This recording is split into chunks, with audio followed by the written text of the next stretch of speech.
asked Lisa if she'd be willing to do this. I was delighted that she said yes. And also James Abbott, an attorney from the insurance board, offered to join us as well. So this is just a great opportunity. We're so thankful to have both of you here for your expertise and knowledge and for your generosity in giving your time here. I think we're going to try to wrap up by 2:15 if that makes sense for everyone, just to give us a deadline to work with, so that we don't abuse that generosity. But Lisa and James, thank you again. And I've asked Lisa to introduce, to start us out with a few bits of information that she shared with me, and then we're going to open things up for questions that you might have for them. So let's open with prayer. Cindy, would you open us with prayer, please? Sure, let's pray. Gracious and loving God, you have asked us to be stewards of your creation, to take care of this earth that you created and called good, to take care of our bodies, which are vessels for your spirit. And you also entrust to us the care of buildings and properties where your people gather and where our extended communities gather. In this time, there's so many questions about how to best care for the earth, how to best care for our bodies, and how to care for our buildings in a way that extend love and care while also seeking to protect. So be with us in this time as we ponder, as we discern, as we ask questions, as we seek to understand more fully how we can be faithful stewards of all that you have entrusted to our care. And we pray in your holy name. Amen. Amen. And so thank you again, Lisa. And why don't you go ahead and lead us? Thank you. Just real fast before Lisa jumps in, we are recording this, so everyone is aware, and it will be posted to both Presbytery websites once it's all processed. It takes a little while. Also, we are going to be using the chat box and the participants panel. So if you are on a computer or a tablet, at the bottom of your screen, you should see a little icon that says participants. If you click on that, a panel will appear, usually on the right-hand side of your screen. And in that panel, you'll see an option to raise hand. It's a little blue hand. Everybody go ahead and raise their hands just real fast so we can make sure that people are finding that in their participants panel. Look at you, you're all pros. That's awesome. When we have a Presbytery meeting this way, you'll be all set. That's fantastic. Thank you. And then I'm going to clear all your hands. The other thing we can use is the chat box. So next to that participants icon at the bottom of your screen is a little thought bubble that says chat. If you click on that, chat box will appear and you can write questions or comments in that chat box as we go along. And that's how we will interact with Lisa and James. If you have a question, you can raise your hand there or put it in the chat box. All right. All right. Thank you, Lisa. You are welcome. Thank you, everyone, for having me here. I hope everyone is doing well and finding their way through these very challenging and difficult times. One of the things that I wanted to actually share with all of you is, and I don't know the best way to do that, if I should do a share screen or just offer the resource. I could share it with TJ, and then I would be happy to send it to all of you or provide the link. But in lieu of the most recent events with the peaceful protests that have turned violent, we have recently just put out a piece last night specifically addressing civil unrest and considerations for churches during these times. What prompted it was we had an inquiry from a church in the area of Minnesota, where they had received information that there could be some different groups targeting churches. And so they were very naturally very concerned, and there was a recommendation that had been put out about the potential of having anyone kind of hold down the fort, if you will, to make sure that no property was damaged at their church. And I did reach out to a very invaluable resource to us at the Department of Homeland Security, and he provided some very helpful feedback and some pieces, and we put out a piece for churches that I would love to, I know that's not the purpose of this particular discussion, but in light of this just occurring, I want to make sure that I offer that resource to all of you as well. And oh, you did receive it by email this morning. Okay, great, good, thank you. I'm glad that you did. Perfect. Moving right along then, I will also address some of the things that TJ and I spoke about the other day, which was when to reopen, how to reopen safely. And one of the things that I really just tried to impress upon him more than anything is that we understand this is an individual decision for every church. That being said, we just want to make sure that we are encouraging thoughtful, prayerful deliberation and proceeding with extreme caution as people are considering reopening, because it is a change in behavior when we really think about it. And we have to retrain ourselves to be able to operate under this new or temporary normal until we get through to the other side of this. And, you know, I don't know how many of you have experienced this, but I have my own self when there's just certain ways that we are used to doing things. I'm 50, so in the 50 years that I've been on this earth, I have been used to conducting myself in particular ways. I am Hispanic and Italian, and we are very touchy-feely, huggy people, for example. And so we greet people with hugs, and there's a lot of frequently touched surfaces and things that we're sharing in every day within our work environment, within our worship spaces. And it's important to just take a step back and think of all of the different ways that we need to adapt given the new information that is out there.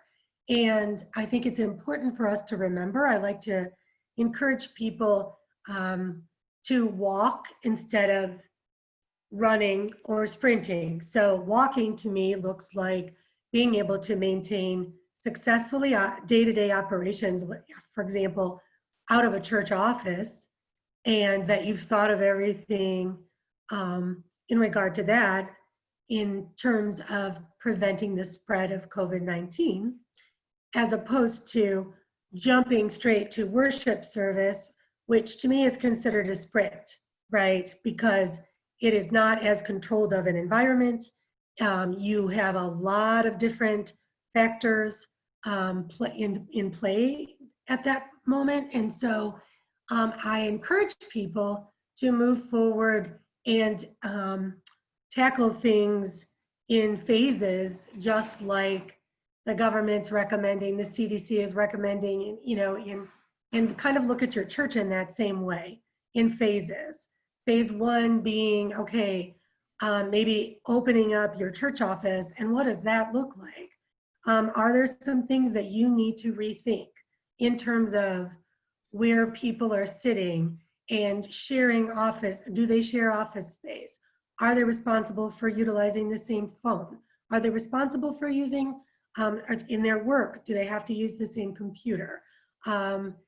Making sure that your providing signage and making sure that people are conducting temperature checks before they come in and monitoring that before they ever come into work, and a communication plan. And it's necessary to have a COVID-19 coordinator, if you will. That's going to be the person to make sure that they're carrying through on implementing whatever policies are going to be put into place. So I should also back that up and just state that prior to doing anything, you need to make sure that you are working with your leadership and addressing how you are going to adapt your policies to the prevention of the spread of COVID-19. What is that going to look like? Taking into consideration best practice recommendations from the CDC, but then also factoring in the very important state and local guidelines. So as you're familiar, none of them are exactly the same. So what it may look like in your state as compared to my state could look very different. Some states we're noticing, for example, are requiring a training of their employees and volunteers prior to reopening. Some states don't require that at all. For example, in the state of Ohio, in the last few months, we started with the governor saying that masks weren't necessary and they don't really prevent the spread. And then it moved to everyone is required to wear a mask. And now they're not required at all. So things are, and I know this is not news to you, things are changing on the daily. New recommendations are continuing to come out. And so you need to stay abreast of what's happening both at the national level and also the state and local level. We do, in one of the resources that we have provided, we do provide a link to the National Governors Association. And if you were to click on that, you will be able to access the specific guidelines, state guidelines that are required in your particular state, and how, what those recommendations are and what you need to make sure that you are adhering to. So that needs to be incorporated into your policy. After that, that is when, after you've thought everything through and developed your policy, then there needs to, then you take a look at, okay, resuming day-to-day operations out of, say, your church office, and what is that going to look like? Implementing those policies. It's important for churches to understand. I fielded questions such as, well, are we really responsible for enforcing this or just like recommending it? For example, if we say that only 20 people can show up for a wedding, but 25 or 30 actually come, are we really expected to tell them that they can't all attend the wedding? So it's important for you to know that whatever your policies are, you need to follow them. There is an indefensibility if there was a claim that were to take place and someone could trace it back to your church, and they could say that you were not following the policies that you set. And I'm going to let James, who's an attorney, because I am not, talk to you a little bit more about that component in a minute. But following your policy is very important. So it's up to the church to communicate the policy, implement the policy, and enforce the policy. So, that's no small feat. There are a lot of different things that churches really need to reconsider about their day-to-day operations. And I just encourage people to make sure that they are able to successfully manage that piece of it prior to, just jumping right into worship service, because I do believe that's kind of a sprint compared to if you haven't even, done some of these other things yet. Because part of your policy will also revolve around your worship service, and what that's going to look like. What are your policies going to be about that? What are your requirements? What capacity are you going to operate at? Are you going to remove frequently touched items such as hymnals and rely on technology? Are you going to produce maybe weekly bulletins that are placed on people's seats or chairs so that, again, this is, and they can be disposed of? What about communion? If communion is going to be conducted, how is that going to be? How are you going to do that safely?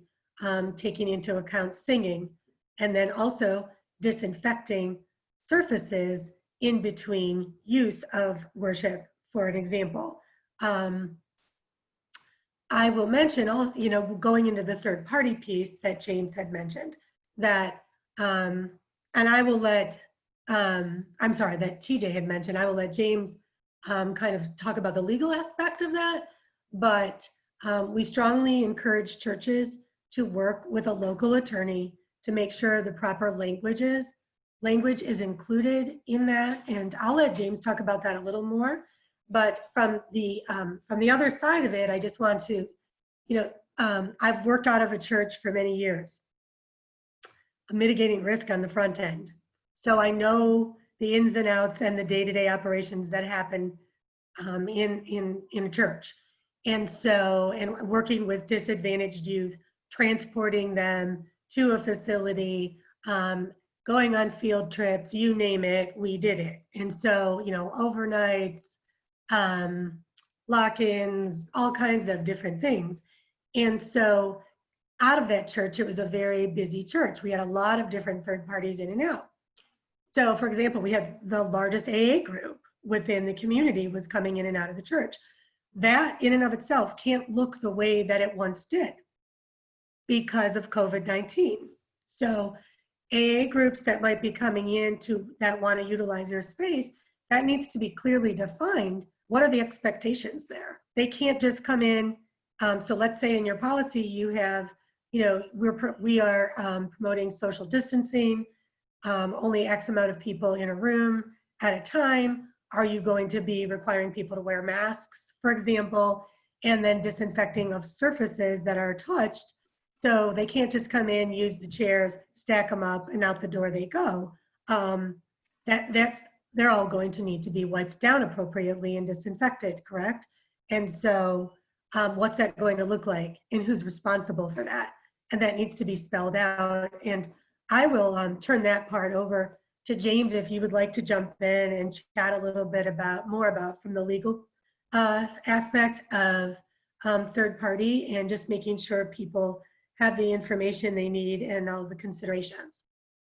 Sure. Thanks, Lisa. Sure. Just a little more background about myself. My name is James Abbott, and I have been defending the United Church of Christ and all of its churches, conferences, and associations for just over 10 years now. My practice focuses heavily on representation of nonprofits of all kinds, including churches. And thank you, Lisa, for inviting me to this. I think these are really important topics. And now that a lot of churches are, getting ready to reopen, I think Lisa hit the nail on the head that the first step really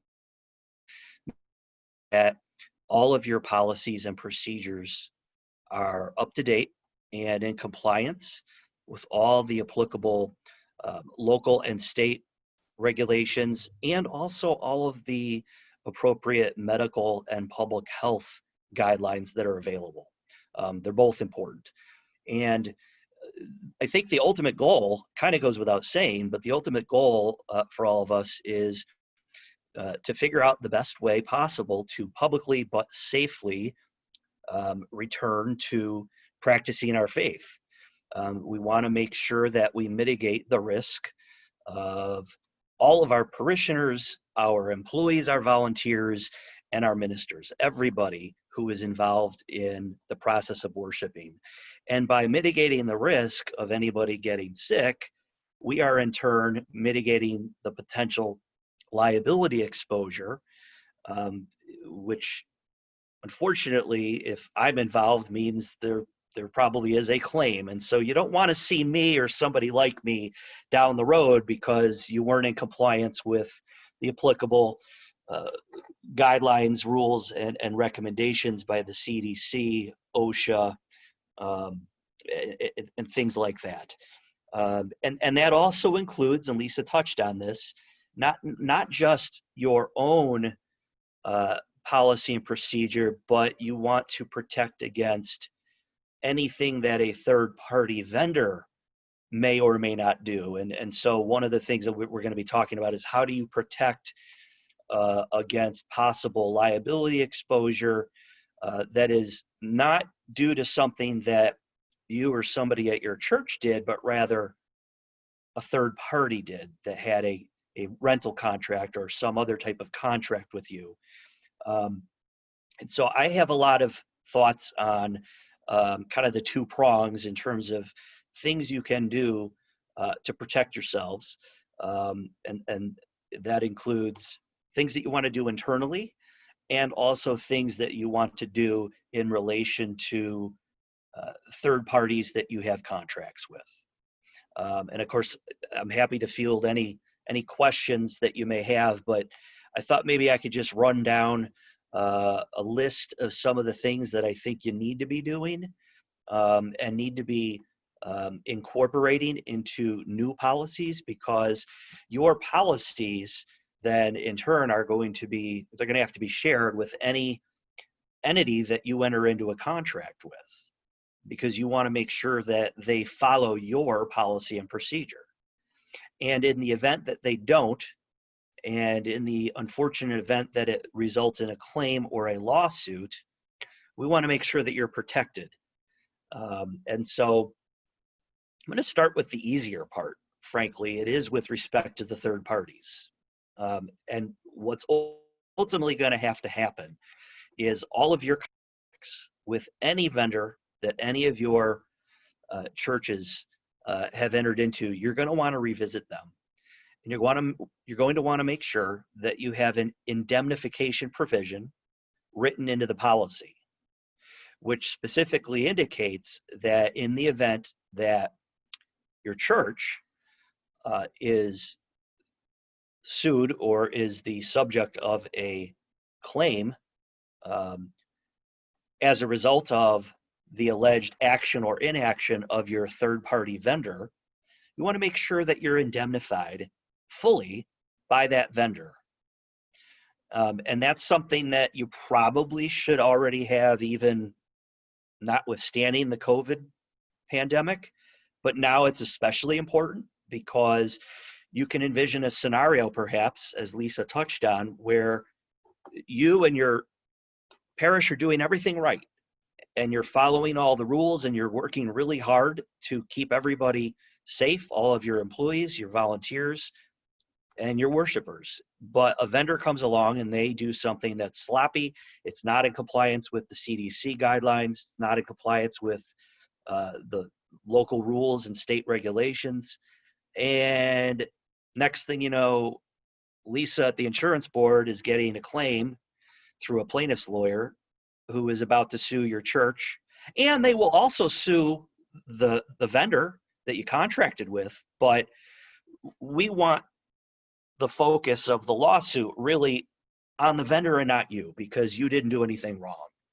But if you don't have an indemnification provision, then it's very, very hard to get the church dismissed from the case. You may be in the case for the long haul. So two things I think that you want to do with respect to third-party vendors of any kind.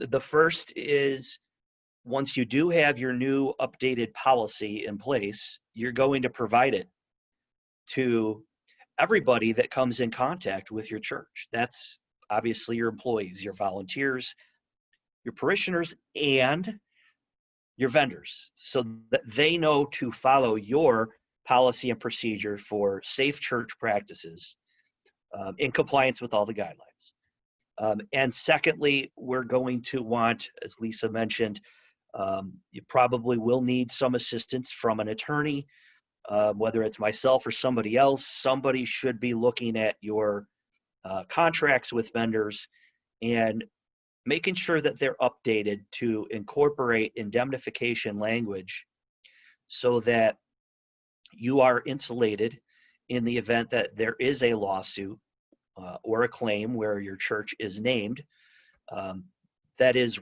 really the result of the conduct of your vendor rather than your church. Does that make sense? And if you do those two things, I think you're going to be in pretty good shape as far as protecting against possible claims or lawsuits that are due to acts or inaction of a vendor that was clearly not following your policy and procedure. Because at the end of the day, that's what the vendors need to be doing. They need to be following your policy and procedure. So I kind of started backwards because I think that is the easier part. You're going to get help from the insurance board attorneys with all of this. Frankly, is going to be developing your own internal policy and procedure because the devil is in the details. And I think there's some there's an overwhelming amount of information out there, as TJ touched on.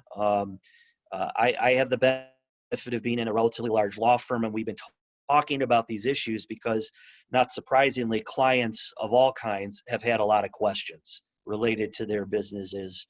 And there is so much information out there. And so one of the things that I've looked at is how can we best whittle this down so that you can develop the right policy and procedure. Again, by all means, utilize legal counsel to help you with this. But I think that there are two things that you're primarily going to be able to use as a resource. Before you jump in on that, James, Yeah. we have a couple of questions in the chat.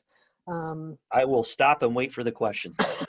So one question is, can you give us an example of that indemnification language, or where to find samples?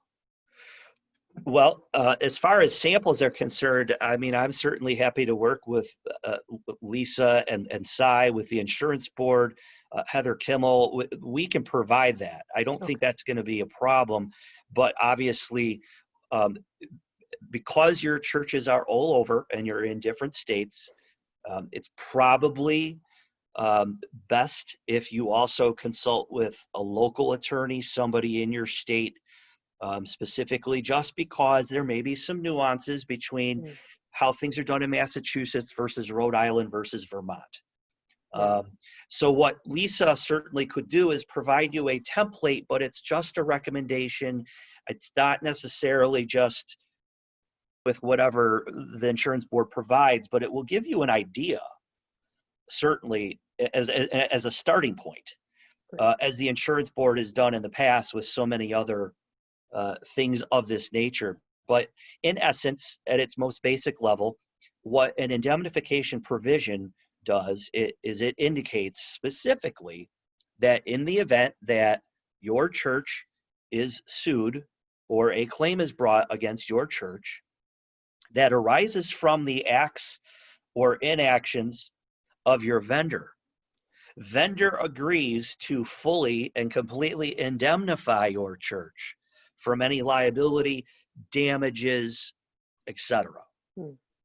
It's not going to prevent your church from getting sued in the first place. There's not much anybody can do to stop plaintiffs' lawyers from suing who they want, but it can certainly help your, once a suit is brought, get you out of the case.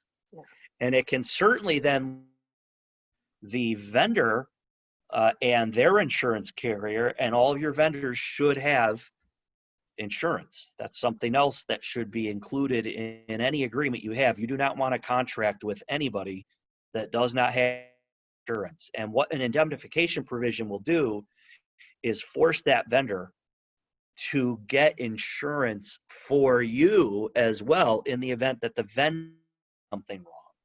So in a nutshell, that's the benefit of an indemnification provision. But again, I think what Lisa and the insurance board are able to do is really just a starting point and can give you a template to follow. Is that accurate, Lisa? Yes. So on that note, I would like to say that I actually just had a conversation with Heather Kimmel this morning, and I want to let you know kind of what's coming in terms of our roadmap moving forward, what you can expect from us. Moving forward, we're also going to be putting out a piece on returning to worship, which we've been working on for several weeks. It's very detailed, and because we don't take any of this lightly, right? And we want to make sure that we are considering many different factors and recommendations from multiple sources. That being said, we are also looking to put together a video for church leadership, incorporating multiple denominations that we serve, which I can't specify exactly who yet, because I haven't even talked to all of the people that I am hoping to include in this, but I did get confirmation from Heather to be a participant, and offering churches the specific, to your point, the part about indemnification language and contracts, also offering policy, offering a boilerplate policy, basic. Again, this is going to have to be adapted in every local community and in every individual state, because they're not exactly the same, but at least providing a standard boilerplate policy, a place to start from, because I know firsthand how difficult these times are for everyone. There's a lot of added pressure. There are people are still engaging in different types of outreach ministry.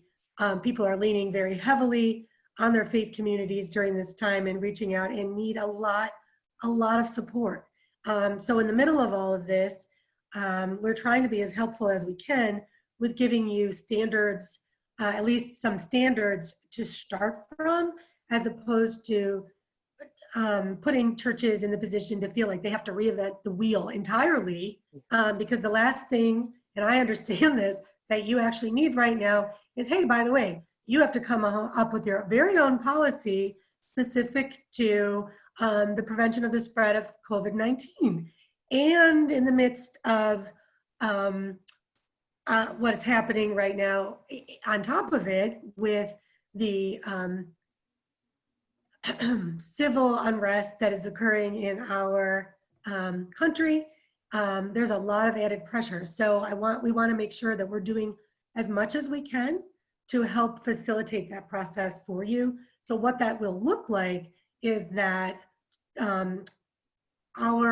people that we provide insurance for, and outside of insurance board, you don't have to be part of insurance board to access it. The insurance board participants will actually have it just for free. And I think it's looking like charging $2.50 for any, because we negotiated a rate of $2.50 with the vendor that we're utilizing, but it's going to be kept also housed on an LMS system. And so if there was a claim and a church, a liability claim in regard to something of this nature, at least you would also have the opportunity to demonstrate that you actually took part in a training regarding the spread of COVID-19, and they'll keep that information and provide a certificate, as well as for those states that are requiring trainings for their employees and their volunteers. For those, like for example, I know California is requiring specific training, and we are going to be offering that as well. So, and it's not something that you are required to do or you have to do, but it's not going to hurt you to be able to say, hey, this is something, instead of just going to, XYZ website, which are all great websites, but where's the proof that that person actually took the training, right? So, and maybe James can talk a little bit about how that might help in if there were a liability claim. I don't mean to put you on the spot, James, but That's all right. I would imagine that that would be helpful, correct? Absolutely. I mean, at the end of the day, I can tell you that if there is, we'll talk worst case scenario, okay? And I'm not doing this to scare anybody, but just so that you know how these things usually happen. If um, if a church is sued, um, certainly under the circumstances of a COVID-19 illness, and somebody is alleging that they got it at your church, and they're alleging that your church did not do everything that it otherwise should have been doing to keep people safe. The way the standard of care or best practices are typically determined in these situations are by the local and state and federal rules and regulations that may apply, um, and also the major medical and public health institutions. These are the things that plaintiffs' lawyers are going to point to. So you can easily see how the CDC guidelines are so incredibly important. One of the resources that, if you haven't already seen it, we could certainly provide to you. There's an entire section on the CDC devoted to preventative practices in faith-based communities. I guarantee you that a plaintiff's lawyer, if they are thinking about bringing a suit, or they do bring a suit against a church because of a COVID-19 related illness, they are going to be looking squarely at those CDC guidelines regarding faith-based communities, and they're going to look for, with a fine-tooth comb, anything that they can find that might otherwise indicate you weren't in compliance. And one of those things, of course, as Lisa just said, is what are you and your volunteers, your staff, your employees, what are you doing to make sure that everybody's properly trained and everybody not only reviewed the guidelines, but you have policy and procedure in place. The policy and procedure, I think, will specifically indicate that they're based on the CDC guidelines, subject to change, because the guidelines are almost like a living thing. They are changing on an almost weekly basis. And so your people, whether they're volunteer or employer staff, they need to be in compliance with those guidelines. And that means there's going to be some training involved. I'll give you one obvious example. You start up again, you're having, mass, and maybe between masses, if either your vendor or in-house, whoever is doing the cleaning, is not doing it the right way, pursuant to the CDC guidelines, all it takes is for one person later on in a lawsuit to say, I watched them do it and they weren't doing what they were supposed to do.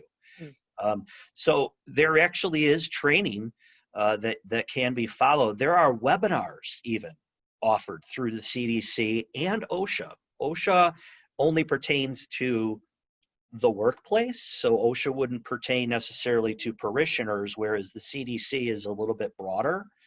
But OSHA certainly addresses some of the things that staff and employees may need to do, because you can envision services. The pews need to be cleaned the right way. Bowls, baskets, anything that's touched needs to be cleaned the right way. And there are certain guidelines that have to be followed. And there are, like I said, there are plenty of webinars out there that you can utilize. And the CDC does outline all of these things. So back yes, to really some important. of the questions around third-party vendors. Most of our churches provide space for 12-step programs or scouting programs where there might be a loose agreement about building use, but nothing very detailed, because they're not renting the building. It's, for a lot of our smaller churches, probably more like a community agreement. Everybody knows that the church hosts this particular AA group on this particular day at this particular time. Right. So what about these kinds of relationships? And those are some of the communities, of course, that are especially eager to begin meeting because of the service they provide, either through the 12-step program or to the Right. kids. Yeah. Well, I can tell you that whether it's a use agreement or a rental agreement, any kind of agreement with a third party, you're going to want to update those agreements. I don't think it really makes a difference from a potential liability exposure, whether it's a formal contract, a lease, a rent, a type contract, a service party might provide, or if it's a use agreement. Regardless, your church potentially could be named in a lawsuit if the AA group isn't complying with your policy and procedure, if the scouts aren't complying with your policy and procedure. In other words, it doesn't really matter what the nature of the agreement is. Whoever you have the agreement with, they need to be your partner. And that means they need to abide by your policies and procedures. So that goes to a question in the chat. We also, a lot of our congregations rent and provide space to other congregations. So if the host congregation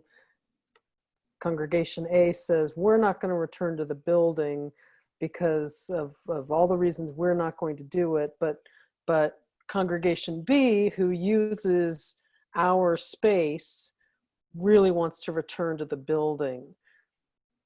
If we're not developing policies and procedures about the building because we're not returning, how do we have a conversation with a congregation or another group like AA that wants to come into the building? Does that make sense? Yeah, well, I think it starts with you and your building. It's your premises, it's your church. If you aren't ready to open up again, or if your baby steps are not in line with their jog or sprint, to use Lisa's analogy, I think that there's really no way that you can allow them to move ahead. They have to abide by your decisions.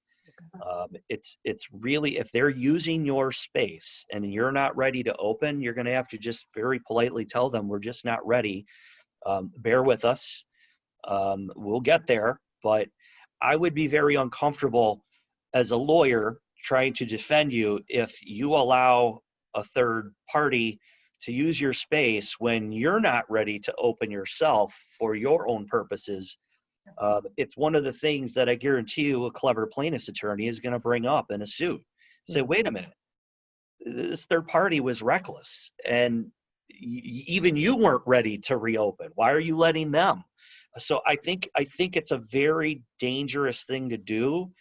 I think everything has to start with you, your policy, and no matter what you decide, because at the end of the day, as Lisa said, is more of an individual decision, church to church to church, whoever you partner with, under any circumstance, they need to comply with your policies and procedures. And we have a follow-up question.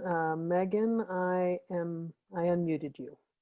So James, if we're in a situation where the state has guidelines for what is safe about meeting, could our church adopt a policy for how groups meet and still say our congregation is not going to meet because too many of our people are over 65 and we don't feel it's welcoming, but the other church in our building is mostly people in their 20s and 30s. We have guidelines for how we would like for them to use the space. Is that okay? Or is it, as long as we're not meeting, everyone else can't meet either? The short answer is it's possible. And I know that's not an answer you necessarily want to hear, but as I said before, the devil's in the details with these types of things. And so when we're talking about baby steps, that might look differently from one church to another. And so with respect to reopening,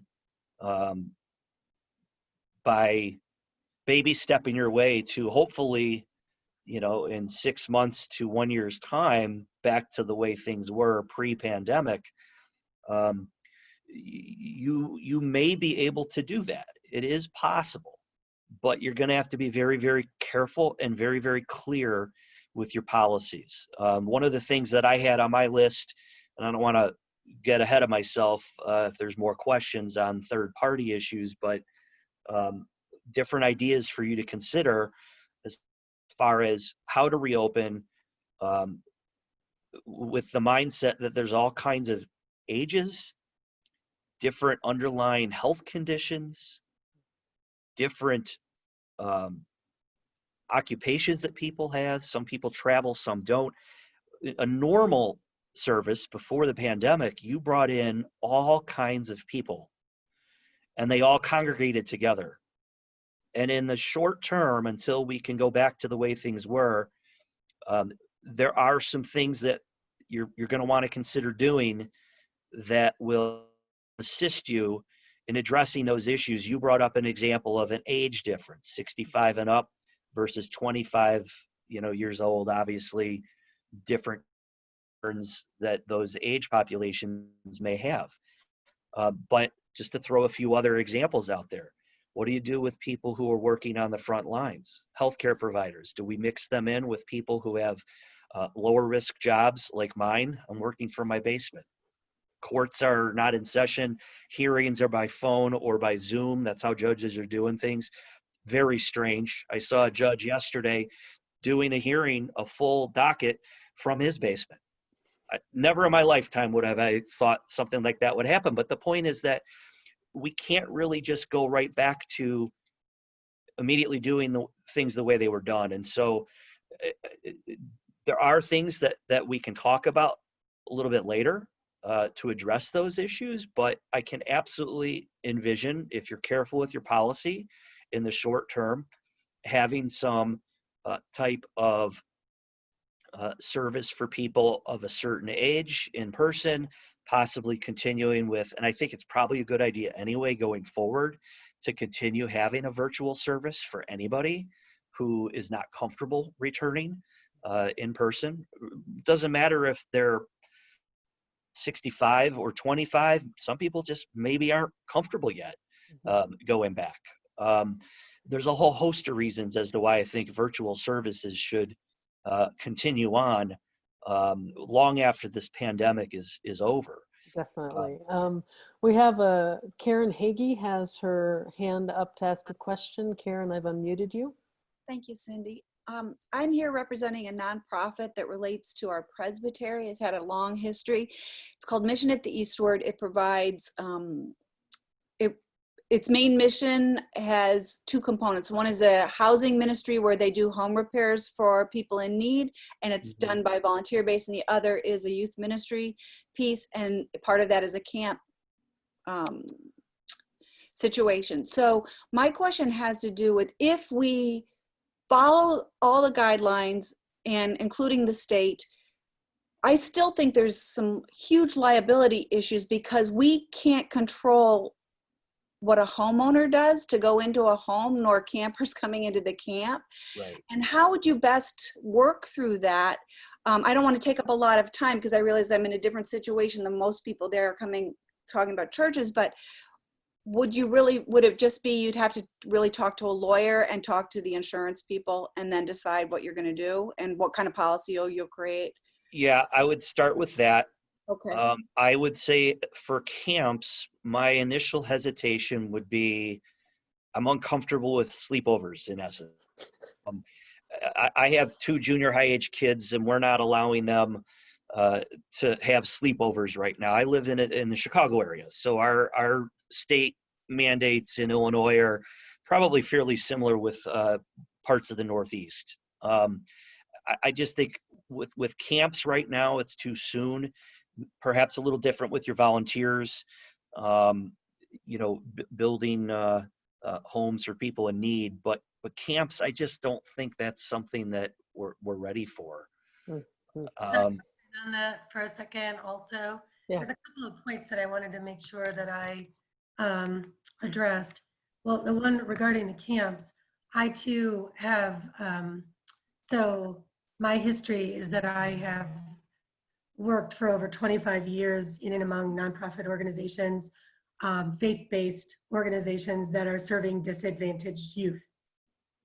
and helped start a children's crisis shelter for children from birth through 12 years of age in the state of Ohio, one of only 2 of its kind. I am committed and dedicated to working with youth. That being said, knowing youth the way that I do and having worked in and among them for as long as I have, I think it's safe to say that we all know that their brains are not developed enough and they're quite impulsive. And that's the beauty of children, right? Is they're just ebullient and full of joy, and they want to, they're curious and mischievous, and it's not that they don't want to do what's right, it's that it's just they don't know what they don't know. And so to think that I think it would be realistically incredibly difficult to successfully operate a camp right now in the midst of everything going on with children successfully. I just, I'm finding it very hard. Now, again, this is not my individual decision, but to just concur with what James had said, I'm finding it very difficult to wrap my arms around how that could look so that people could maintain proper safety measures for youth. And those youth would then go home to be exposed to parents, grandparents, aunts and uncles, other children who may have underlying medical conditions. I know I work with someone right now who has young children, but they are medically fragile, and she's terrified, reasonably so, of herself. We are operating, not unlike James, I'm out of my living room right now. That's just, I would just say, proceed with extreme caution and deliberation. And the reality is many different people have said that we need to consider the most vulnerable of our populations among us as we are deciding to move forward. And that's a big responsibility to just take a moment to digest, and not even just them, but their extended, who are they then going to be touching and reaching out to within their own families? And who are they going to be exposed to? There's and having worked in and among nonprofits for many years, I would also say that I serve on the board of a nonprofit organization that works with disadvantaged youth in after school and summer program. We are not conducting summer camp, it's day camp, this summer at all. It's all going to be virtual. We're kind of, that word pivot just comes to my mind over and over again. We have all learned there are so many things that we're doing now that months ago we would have never thought were possible, right? Because I could remember leaving work right before I was going actually out of the country for a vacation. And this was right in the midst of all of this. And I found out that our building at United Church of Christ was putting that I would have to go on quarantine for 2 weeks when I came home. And it actually wasn't technically out of the country. It was in St. John's, which is, actually a Commonwealth of the United States. But I would still have to be responsible for going under quarantine. And I thought, how am I going to do that? I have so much work. I need to be in the office. Well, here I sit 3 months later almost, and I have not been back to the office since I have returned in mid-March, and we're doing it. We're figuring it out. And slowly but surely, all of our churches are as well. People are conducting virtual worship where they thought they would never do anything like that, and coming up with really creative ways. So I think it requires, okay, how do we let's have a conversation about how we can pivot, how we can adjust to what's happening right now, and how we can safely move forward and still offer quality programming in a way that is going to be able to keep people safe. For us, that's going to look like virtual, really neat virtual stuff that we're going to be doing with kids. Things are going to be dropped off at their individual homes, different activities that are going to be pre-bagged and dropped off so that they can participate. Is it going to be the same? Absolutely not. Is it going to be as fun? Absolutely not. But in the interest of keeping everyone as safe as possible, and considering that we're working with disadvantaged youth that we know that population is more vulnerable in terms, and the statistics are showing us in the data. We work with a predominantly African-American population, and so that population is being hit harder with this virus as a result of some of the conditions that they're living under, including lack of proper medical care, proper nutrition, living in tight home environments. All those things need to be taken into consideration and moving forward with great caution and with love and care. So, we have a couple more questions in the chat. So sample waiver for individuals to sign, basically indemnifying the church in the event that an infection is traced back to an individual having been in the facility. Is that a viable option to use with groups that may not have their own insurance policy? Related to that, do you suggest obtaining individual sign-off on receiving the church's updated policy, or is it sufficient to just simply provide it to the third party? And then is the church responsible for the tenants, the vendors, following the CDC and Massachusetts government guidelines if we have an indemnity clause? So those three questions kind of all around the same topic.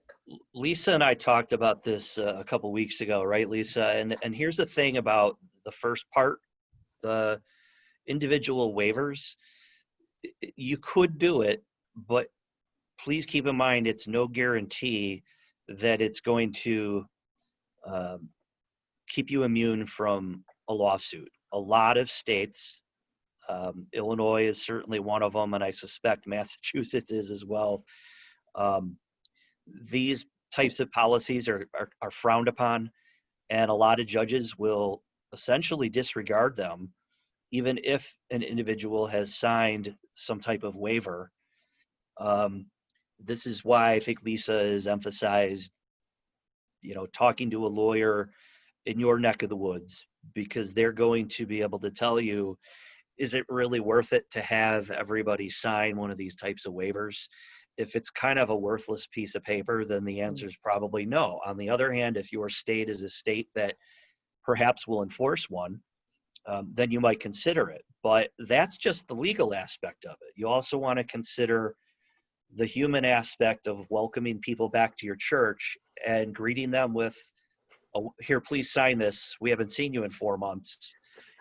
I think that can present a lot of problems for people, because people are itching to get back to normal life. And for a lot of people, that means weekly service.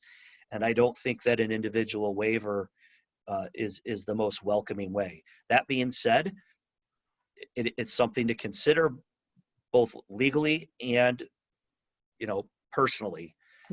But you're going to want to consult with somebody who knows the law in your venue, in your locality.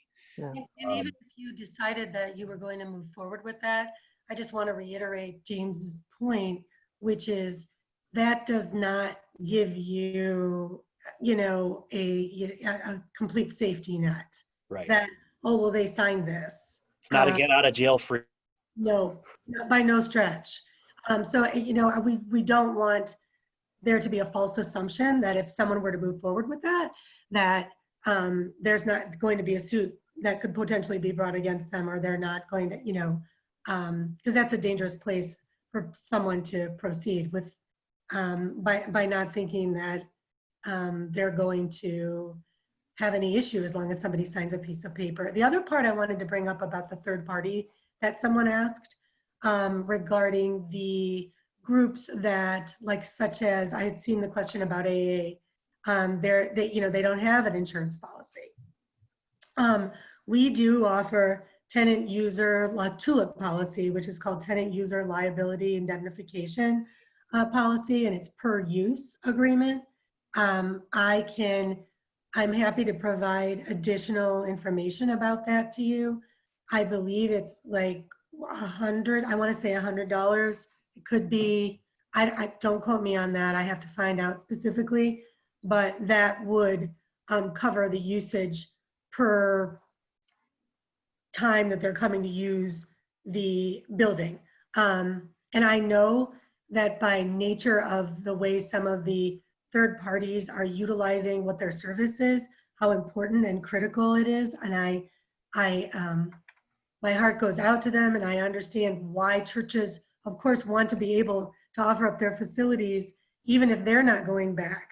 However, to James's point, it's a balancing act, right? You have to weigh out all different possibilities. Yes, that's important, but is it more important than your entire congregation being able to worship together and the church being brought into a very difficult suit that might be brought against them? And then you're dealing with that for, how long? And I just think that we are going into uncharted territory. These are unprecedented times. We don't even know how all of this is going to end up panning out in the legal system yet. Can you speak a little bit to that, James? Like how, just so. Yeah. Before you do, we've got someone who needs to leave, and she had a question. I don't know if she's still here. Anita, are you still here? I came back. Thank you, Cindy. Hi. Yeah, I'm not sure where the conversation went to when I had to run out to get a delivery. Sorry. So what I was going to ask was in reference to having a nursery school. And you had begun to speak about camps when I had to leave. So I don't know if you covered it. So we have a nursery school. It's part of our church, but that's 40 children and 40 families. And at least 6 teachers and 2 directors. So my thought process was going to this sort of, are we in a better position if we have individual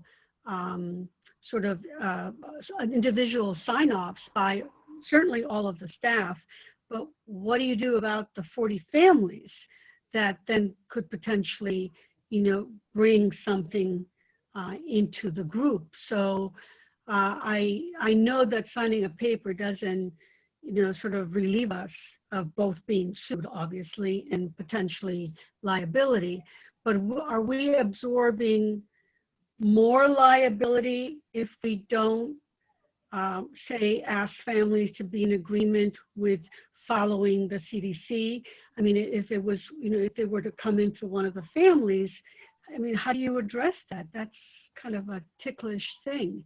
I know sign-offs don't relieve us of both being sued and even being responsible, but I'm trying to understand the level of liability that we absorb if we don't have, say, individual families sign off and saying, hey, we're not going to bring our child in if someone in the family's been exposed, et cetera, whatever the CDC guidelines are.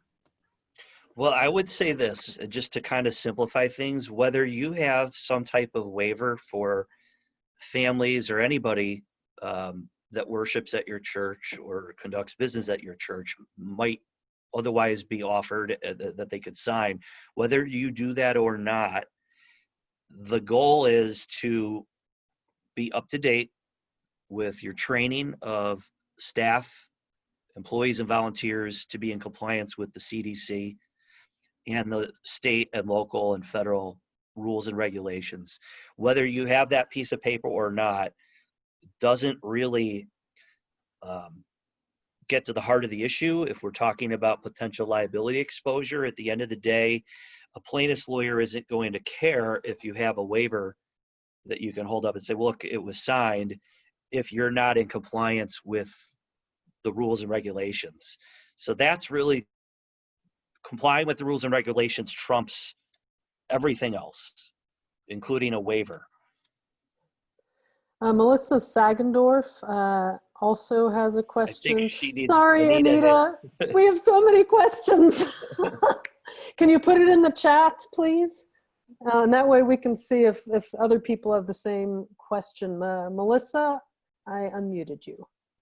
Oh, sorry, Cindy. I didn't mean to raise my hand, and Oh. I lost you on Zoom somewhere. I've got too many screens. Sorry. That's fine. We can take care of that. But Beth Wyman also had her hand raised. Beth? So I have a question that so a church is not going back. We're not going to go back. We have churches that worship in our space. If we say, rewrite our contract with them to say they have to follow the CDC, that say we're not responsible for the cleaning, they have to do the cleaning. My question is, if you say they have to follow guidelines, are we responsible for making sure they do that, or are they responsible for making sure they do that if we have an indemnity? I'm just trying to push the limit. Sure. I understand. So here's what I would do, and I think that this was a question Cindy asked a few moments ago, and this is what I would be recommending to churches in Illinois. Again, might be a little bit subtly different in your state, but I think that there should be a reference in your agreement with a vendor of any kind that specifies that they must comply with the CDC guidelines. But I also think that to the extent that you are updating your policy and procedure, I think somebody asked, well, would they have to sign it? No, they don't have to do that, but you could attach your policy and procedure to your revised contract with the vendor. That will then become part of the contract. And so not only would you have presumably written into your agreement with them that they agree to comply with the effective CDC guidelines, but they're also comply with your policy, which is attached to the contract. And you would have an indemnification provision on top of that that will protect you in the event that they do something that leads to your church being sued. So those are the three things that they kind of all go hand in hand that I would recommend doing. But again, subject to, changes that might be more particular to your respective states. Question in the chat. Must there be a tenant user indemnification policy for each group that uses the church, or does one policy cover all groups? Well, you would have presumably you're going to have a separate agreement with each separate group. And you don't need to change policy for each individual group. You can have your policy that you intend anybody who is using your space or enters into an agreement with you should all follow. So you can have a uniform set policy that can be provided to, and again, I would suggest attaching it to your contract with that vendor. But I don't think you need to make, changes that one group gets this policy, another group gets this policy. It's the same policy, but the contract is perhaps going to be different from group to group. And it's the contract where the indemnification clause needs to be included. Is that right? Correct. Okay, so in that case, it would be, as each group has a different contract based on their use and their agreement, each contract would have its own indemnification clause. Correct. And Great. can you answer the question, because I did see it in the chat?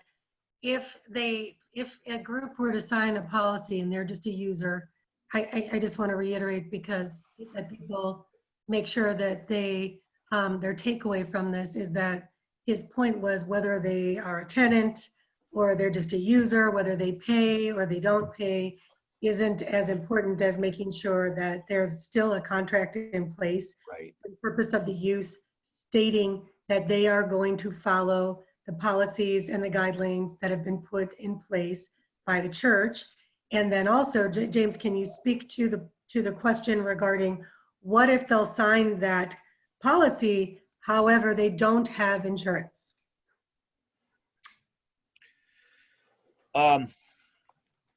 Well, here's the problem. If they don't have insurance, and I've seen this happen in all sorts of settings, if they don't have insurance and you get sued and they get sued for something that they did or did not do, whether they have insurance or not doesn't insulate them from having to indemnify you. The indemnification agreement is between you, your church, and your vendor. And so they need to understand that if they don't have insurance and you are sued because of something they did or didn't do, they still have an obligation to indemnify you.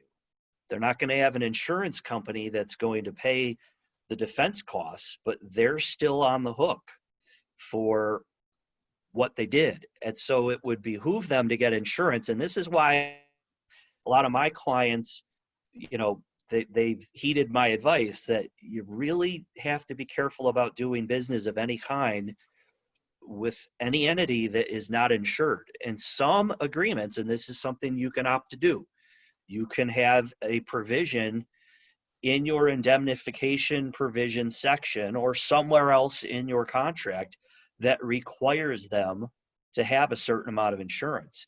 You could even go a step further and you could require them, on top of the indemnification provision, you could require them to include your church as an additional insured in their insurance policy.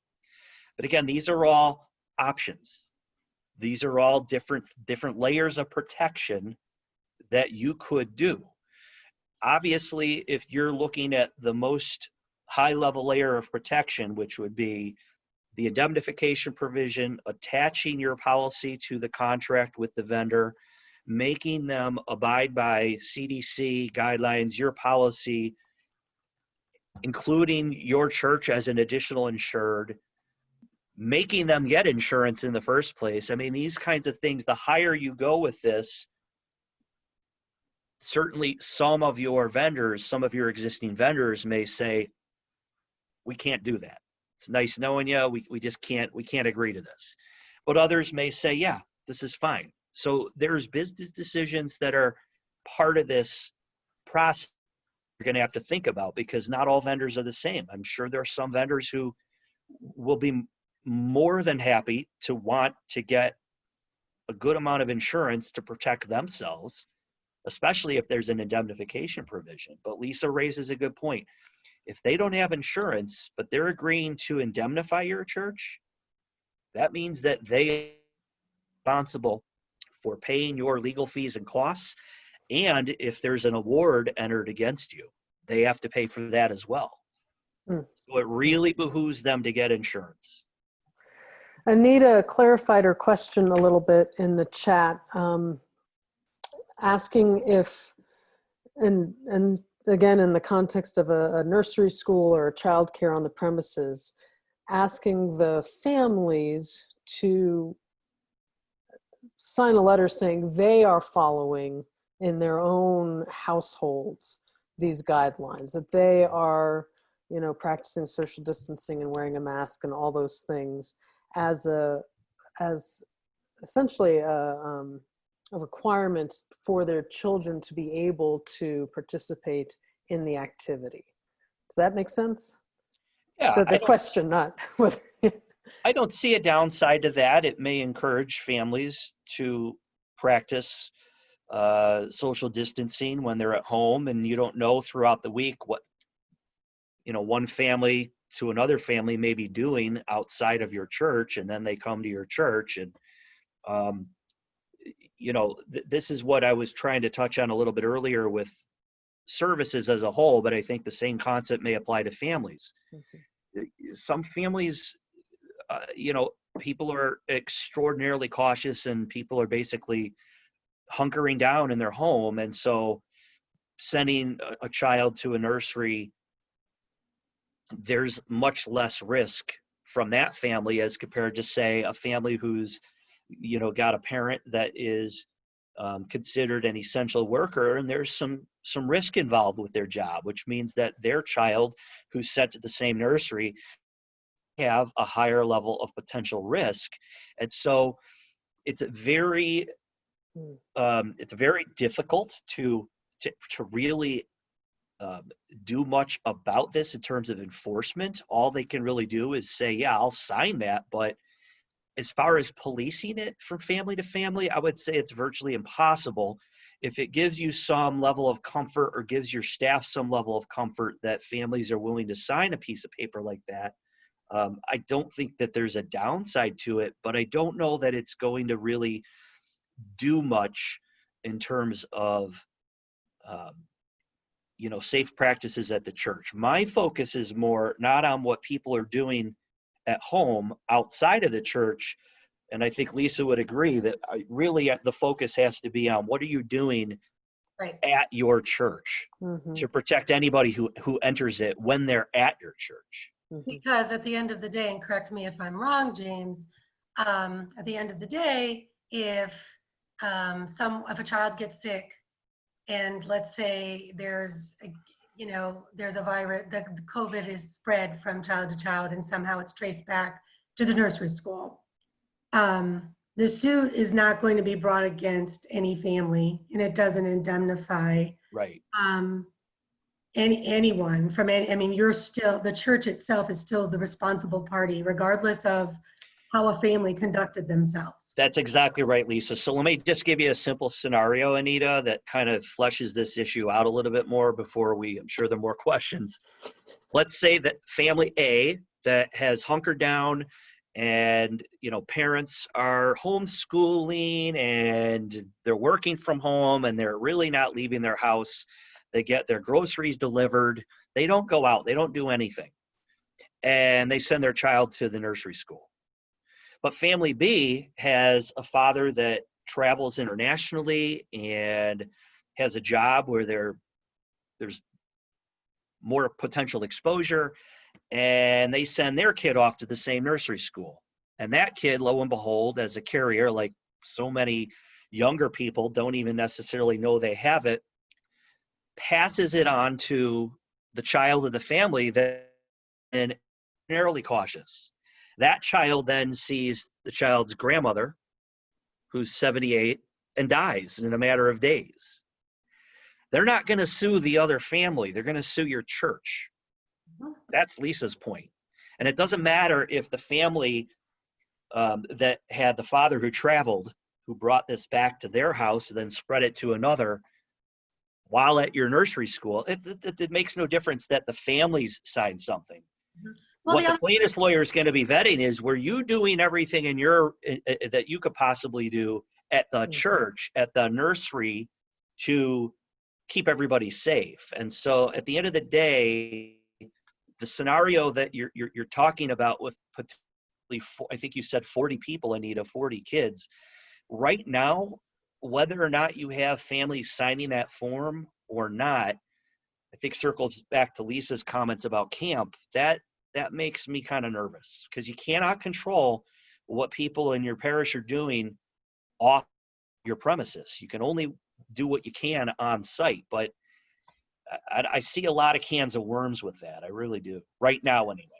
One more question in the chat, and then it's 2:20, so I suspect we're going to be reaching out to Lisa and James to see if they're willing to do a part 2 in a couple weeks, because there are always way more questions. So last question from the chat: what about plumbers, electricians, other service providers who may be coming in to do work in the church? And especially, and I'm thinking of some of our churches that are going to keep their campus closed, but in the meantime want to do some of that Repair work.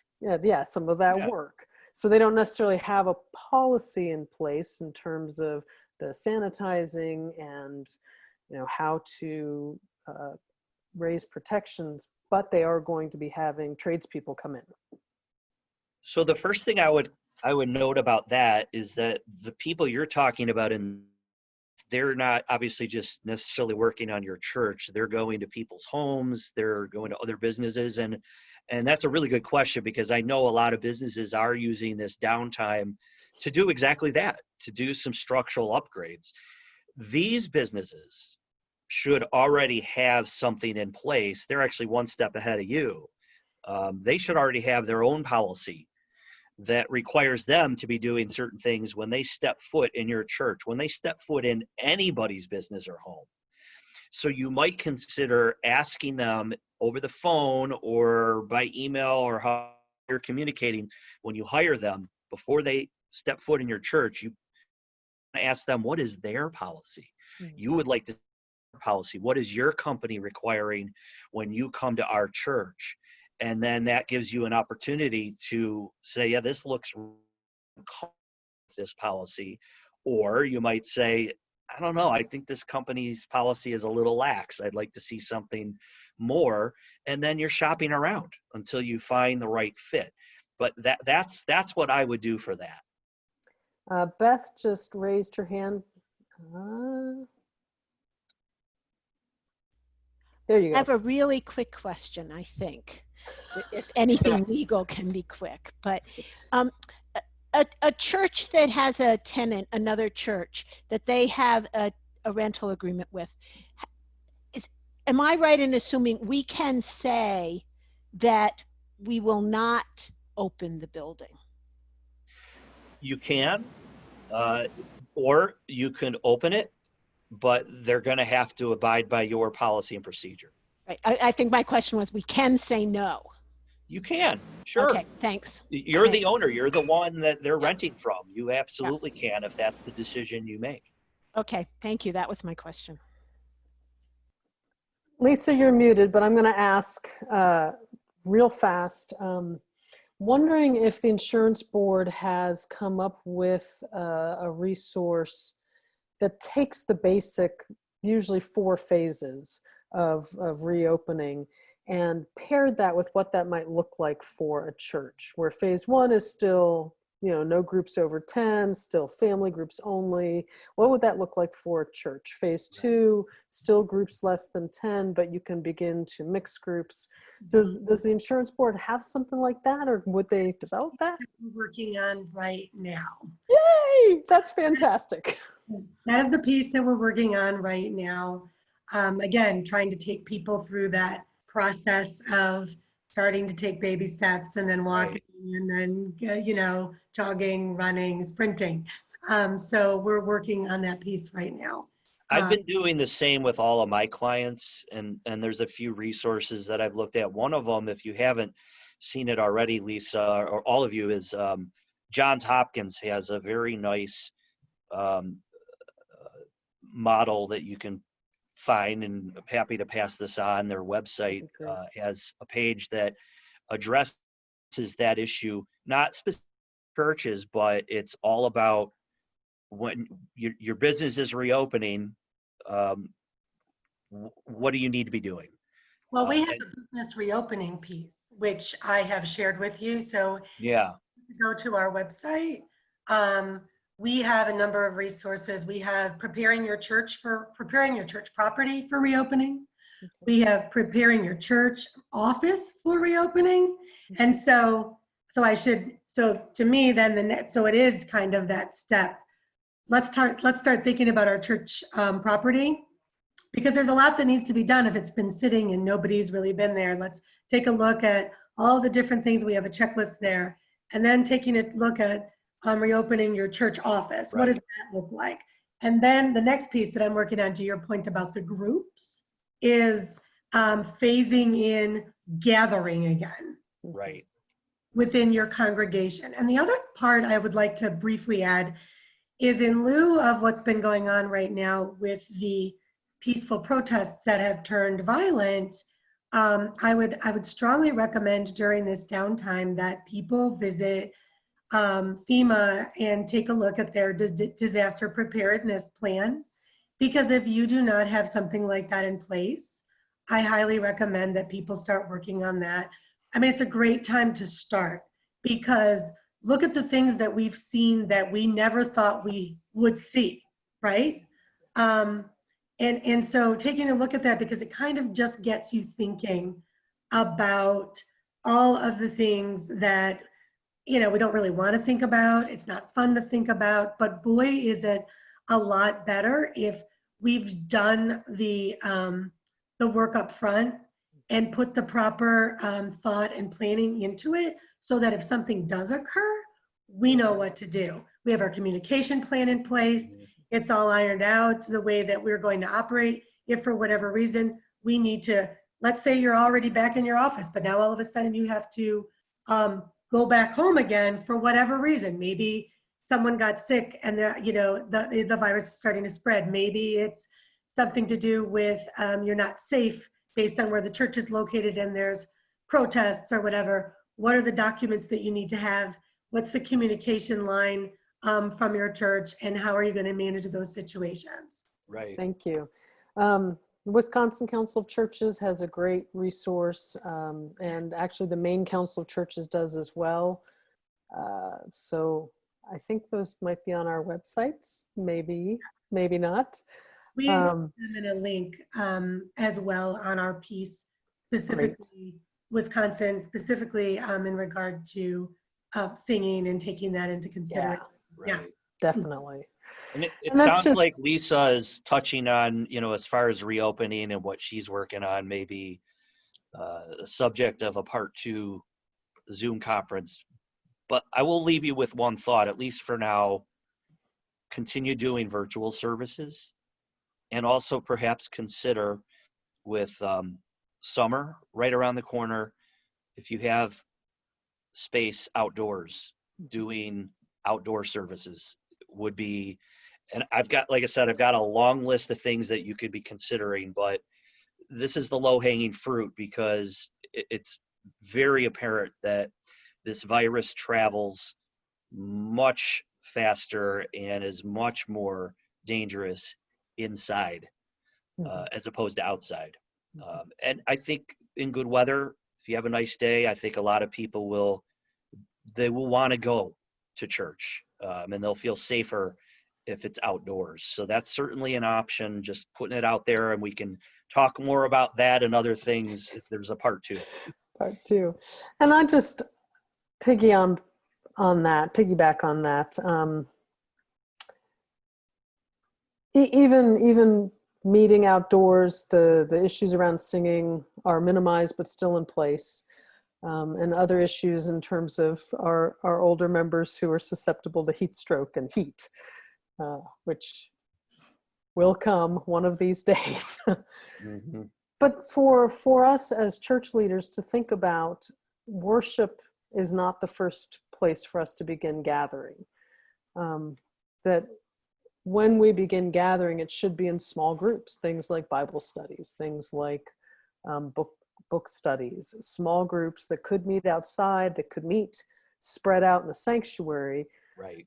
So instead of rushing to say worship is the first thing we do together, think about other things we can do together to fill that emotional and spiritual need to be with one another without compromising that worship experience so deeply. Because in order to minimize risk, that's what we would have to do. Worship would look completely different than what we're able to do digitally. So start with a Bible study or something smaller, and worship is the last step. Worship's like phase 5. So TJ, I don't know if you're around or if you're buried under a pile of kids. I'm here. Okay. Yeah. You want to wrap us up? Yeah. First, of course, thank you to James and Lisa for your time and for offering so many good answers to our many, many questions.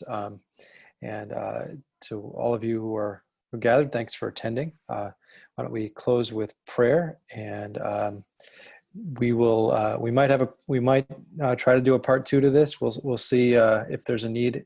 But just thanks for now for joining us. So let's pray.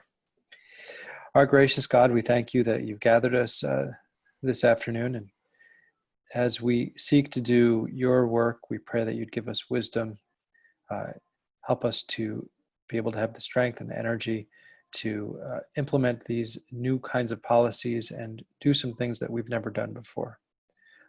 Bless us as we move forward in doing your work. We pray these things in the name of Jesus. Amen. Amen.